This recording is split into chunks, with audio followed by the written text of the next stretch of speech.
পৃথিবীর ইতিহাসে এমন কিছু ঘটনা আছে যা শুধু অতীতের গল্প নয়, বরং আল্লাহর অসীম ক্ষমতা ও পরিকল্পনার জীবন্ত প্রমাণ।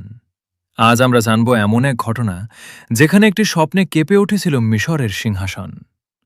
ক্ষমতার অহংকারে অন্ধ এক রাজা ভেবেছিল নিষ্পাপ শিশুদের হত্যা করেই সে নিজের রাজত্ব বাঁচিয়ে রাখবে। কিন্তু সে জানত না, মানুষের পরিকল্পনার ঊর্ধ্বে রয়েছে আল্লাহর পরিকল্পনা। যাকে হত্যা করার জন্য এত নিষ্ঠুরতা, এত রক্তপাত, আল্লাহ তাকেই নিরাপদে পৃথিবীতে আনলেন। আর একদিন সেই শিশুর হাত ধরেই ধ্বংস হল জুলুম, মিথ্যা ও অহংকারের সাম্রাজ্য।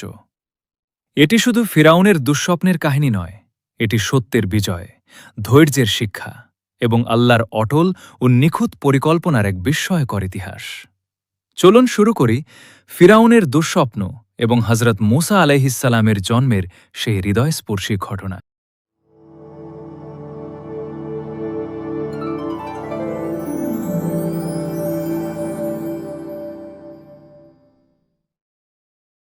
ফিরাউনের দুঃস্বপ্ন।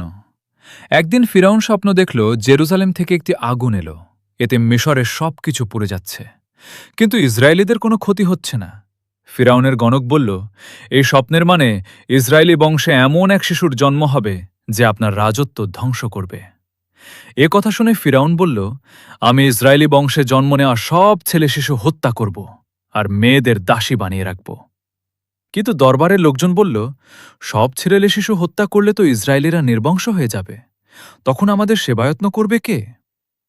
তাই ফিরাউন সিদ্ধান্ত নিল 1 বছর সব ছেলে শিশুকে হত্যা করবে আর আরেক বছর তাদেরকে হত্যা না করে ছেড়ে দেবে। এমনই কঠিন জুলুম চলছিল মিশরে। ইসরায়েলিদের গোলাম বানিয়ে রেখেছিল ফিরাউন ও তার দলবল। ওদের অত্যাচার সহ্যের সীমা ছাড়িয়ে গিয়েছিল। ফিরাউন নিজেকে রব দাবি করত আর ভাবত এভাবেই টিকিয়ে রাখবে তার রাজত্ব। কিন্তু আল্লাহর ইচ্ছা ছিল ভিন্ন।